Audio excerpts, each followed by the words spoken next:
LDF, UDF മുന്നണികളുടെ തെരഞ്ഞെടുപ്പ് പ്രകടന പത്രിക അല്പസമയത്തിനകം പുറത്തിറങ്ങും. LDFിൻ്റെ പ്രകടന പത്രിക കോഴിക്കോട് വെച്ചും UDFിൻ്റേത് കൊച്ചിയിൽ വെച്ചുമാണ് പുറത്തിറക്കുക. വികസന പദ്ധതികൾക്ക് പണം കണ്ടെത്താനും സാമ്പത്തിക പ്രതിസന്ധി തരണം ചെയ്യാനും മുന്നണികൾ എന്തെല്ലാം മുന്നോട്ട് വയ്ക്കുമെന്നതാണ് കേരളം ഇപ്പോൾ ഉറ്റുനോക്കുന്നത്. കോഴിക്കോട് നിന്ന് UDF മാനിഫെസ്റ്റോയെക്കുറിച്ച് പറയാൻ അജി കുഞ്ഞുമോനുണ്ട്. അതേപോലെ തിരുവനന്തപുരത്ത് നിന്നും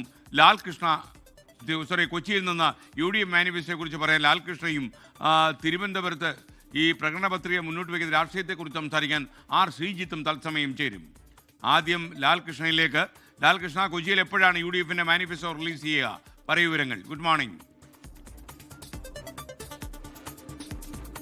ഗുഡ് മോർണിംഗ് SKN. അല്പസമയങ്ങൾക്കുള്ളിൽ UDFിൻ്റെ മാനിഫെസ്റ്റോയുടെ പ്രകാശനം കൊച്ചിയിലെ അവാദ് പ്ലാസയിൽ നടക്കും. അതുമായി ബന്ധപ്പെട്ടുള്ള നടപടിക്രമങ്ങൾ എല്ലാം പൂർത്തിയായിട്ടുണ്ട്.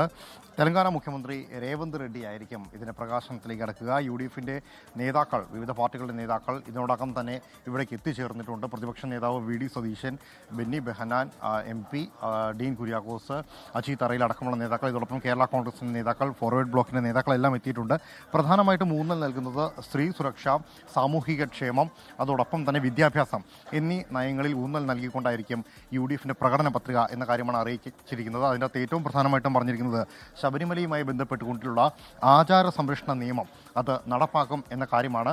അല്പസമയങ്ങൾക്കുള്ളിലാണ് ഇതുമായി ബന്ധപ്പെട്ട നടപടിക്രമങ്ങളിലേക്ക് കടക്കുക. എന്താണെങ്കിലും തുല്യവേതനം, തുല്യനീതി എന്നീ കാര്യങ്ങളാണ് സാമൂഹികക്ഷേമത്തിൽ ഏറ്റവും വലിയ പ്രാധാന്യമായി നൽകുന്നത്. അതോടൊപ്പം സ്ത്രീകളുടെയും കുട്ടികളുടെയും സുരക്ഷയ്ക്ക് ഊന്നൽ നൽകിക്കൊണ്ടുള്ള നടപടിക്രമങ്ങൾ, അതിനു വേണ്ടിയിട്ടുള്ള നിയമപരമായ നടപടികൾ പൂർത്തിയാക്കും. സൈബർ ഇടങ്ങളിലും മറ്റിടങ്ങളിലും സ്ത്രീകൾക്ക് കൂടുതൽ സംരക്ഷണം നൽകും. അതായത് നേരത്തെ പ്രഖ്യാപിച്ച ഇന്ദിരാ ഗ്യാരണ്ടിയുമായി ബന്ധപ്പെട്ടുകൊണ്ടുള്ള നടപടികൾ അല്ലെങ്കിൽ അതിൻ്റെ പ്രഖ്യാപനങ്ങൾ, അതിൻ്റെ തുടർച്ച എന്നുള്ള രീതിയിലാണ് പല പ്രഖ്യാപനങ്ങളും മാനിഫെസ്റ്റോയിൽ ഉൾപ്പെടുത്തിയിട്ടുള്ളത് എന്നുള്ള കൃത്യമായ സൂചനയാണ് ഇതിനോടകം തന്നെ ലഭിക്കുന്നത്. കൂടുതൽ സാമൂഹിക ക്ഷേമത്തിന് ഊന്നൽ നൽകുക, വിദ്യാഭ്യാസ രംഗത്ത് കൂടുതൽ ഊന്നൽ നൽകുക, അതോടൊപ്പം വിവിധ പദ്ധതികളുമായി ബന്ധപ്പെട്ടുകൊണ്ടുള്ള തുക വകയിരുത്തുന്ന അടക്കമുള്ള കാര്യങ്ങൾക്ക് കൂടുതൽ പ്രാധാന്യം നൽകുക എന്നിവയാണ് ഏറ്റവും പ്രധാനമായിട്ട് ഉൾപ്പെടുത്തിയിരിക്കുന്നത്. കാർഷിക മേഖലയിൽ ഏറ്റവും ഊന്നൽ നൽകുന്നത് മധ്യ കേരളത്തെ സംബന്ധിച്ചിടത്തോളം ഏറ്റവും വിലമതിക്കാനാവുന്നത് റബ്ബറിന് തന്നെയാണ്. താങ്ങുവില 300 രൂപയിലേക്ക് എത്തിക്കുമെന്ന് നേരത്തെ രാഹുൽ ഗാന്ധിയുടെ കോട്ടയം സന്ദർശന വേളയിൽ പറഞ്ഞിരുന്നു. ആ സമയത്ത് തന്നെയാണ് ശബരിമലയുമായി ബന്ധപ്പെട്ടുള്ള കാര്യങ്ങൾ ഉണ്ടാകും എന്ന കാര്യത്തിന് ഉറപ്പ് നൽകിയത്. ശബരിമലയുമായി ബന്ധപ്പെട്ടുകൊണ്ടുള്ള നിയമനിർമ്മാണം, ആചാര സംരക്ഷണത്തിനുള്ള നിയമനിർമ്മാണം ഉണ്ടാകും.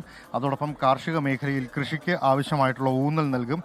വിദേശത്തേക്ക് പോകുന്ന കുട്ടികളുമായി ബന്ധപ്പെട്ടുകൊണ്ടും സ്വദേശത്ത് പഠിക്കുന്ന കുട്ടികളുമായി ബന്ധപ്പെട്ടുകൊണ്ടും ഈ പഠനത്തിന് വേണ്ടിയിട്ടുള്ള തുക വകയിരുത്തും. അതിനു വേണ്ടിയിട്ട് പലിശരഹിത വായ്പ നൽകുന്ന അടക്കമുള്ള കാര്യങ്ങളിലേക്ക് കൃത്യമായി ഇടപെടൽ ഉണ്ടാകും എന്നീ കാര്യങ്ങളെല്ലാം പറഞ്ഞിരുന്നു. സ്ത്രീകൾക്ക് സൗജന്യ ബസ് യാത്ര, അതോടൊപ്പം സ്ത്രീകൾക്ക് കൂടുതൽ ഊന്നൽ നൽകിക്കൊണ്ടുള്ള പൊതു ഇടങ്ങളിലേക്ക് കൂടുതൽ ഊന്നൽ നൽകിക്കൊണ്ടുള്ള പദ്ധതികൾക്കെല്ലാം തുടക്കം കുറിക്കും എന്നുള്ളതാണ്. എന്താണെങ്കിലും അല്പസമയങ്ങൾക്കുള്ളിൽ തെലങ്കാന മുഖ്യമന്ത്രി രേവന്ത് റെഡ്ഡി എത്തി ഈ മാനിഫെസ്റ്റോയുടെ ഉദ്ഘാടനം നിർവഹിക്കും എന്നുള്ള കാര്യമാണ് അറിയിച്ചിരിക്കുന്നത്.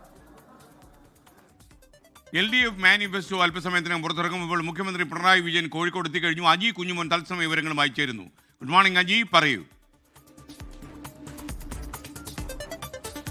Good morning SKN. LDFിൻ്റെ പ്രകടന പത്രികയുടെ പ്രകാശനം അല്പസമയത്തിനകം തന്നെ മുഖ്യമന്ത്രി നിർവഹിക്കും.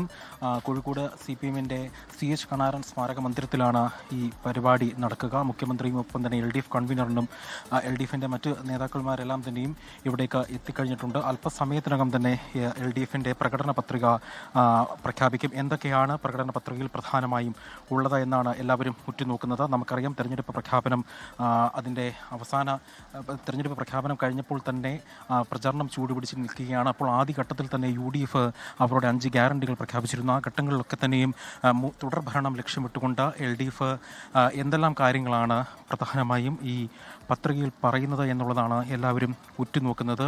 ക്ഷേമ പെൻഷൻ കൂട്ടുമോ എന്നടക്കമുള്ള കാര്യങ്ങളെല്ലാം തന്നെയും പ്രധാനമായും LDFിൻ്റെ പ്രഖ്യാപനത്തിൽ ഉണ്ടാകുമോ എന്നുള്ളതാണ് ഏറ്റവും ഉറ്റുനോക്കുന്നത്. മാത്രമല്ല, ലൈഫ് മിഷൻ, K-ഫോൺ തുടങ്ങിയ പദ്ധതികളുടെ അടുത്ത ഘട്ട പ്രഖ്യാപനങ്ങൾ പത്രികയിൽ ഉണ്ടായേക്കുമെന്നുള്ള സൂചനകൾ ഉണ്ട്. ഈ കോൺഗ്രസ് മുന്നോട്ട് വെച്ചിരിക്കുന്ന ഇന്ദിരാ ഗ്യാരണ്ടിയെ മറികടക്കുന്ന പ്രഖ്യാപനങ്ങൾ എന്തെല്ലാമാണ് ഈ പ്രകടന പത്രികയിൽ ഉള്ളത് എന്നാണ് ഏറ്റവും എടുത്തറിയേണ്ടത്. നമുക്കറിയാം, 2021 പ്രകടന പത്രിക പരിശോധിച്ചാൽ അന്ന് വീട്ടമ്മമാർക്ക് പെൻഷൻ, സാമൂഹ്യ പെൻഷൻ 2500 രൂപയാക്കി.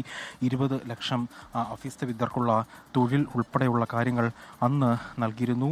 6000 കോടിയുടെ പശ്ചാത്തല സൗകര്യം ഉൾപ്പെടെ അന്ന് പ്രഖ്യാപിച്ചിരുന്നു. മാത്രമല്ല പ്രവാസി പുനരധിവാസത്തിന് മുന്തിയ പരിഗണന അടക്കം കഴിഞ്ഞ തവണത്തെ 2021 പ്രകടന പത്രികയിൽ പറഞ്ഞിരുന്നു.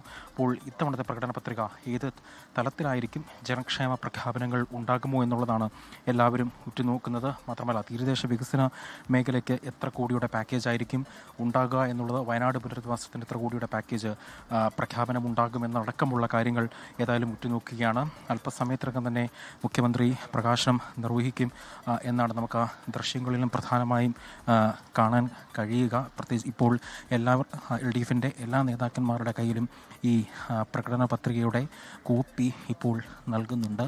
ആ കോപ്പി ഇപ്പോൾ നൽകിക്കൊണ്ട് ഇരിക്കുകയാണ്. ഏതായാലും അല്പസമയത്തിനകം തന്നെ നമുക്ക് അറിയാൻ അല്പസമയത്തിനകം തന്നെ മുഖ്യമന്ത്രി അത് പ്രകാശനം ചെയ്യും. എസ്കേൻ.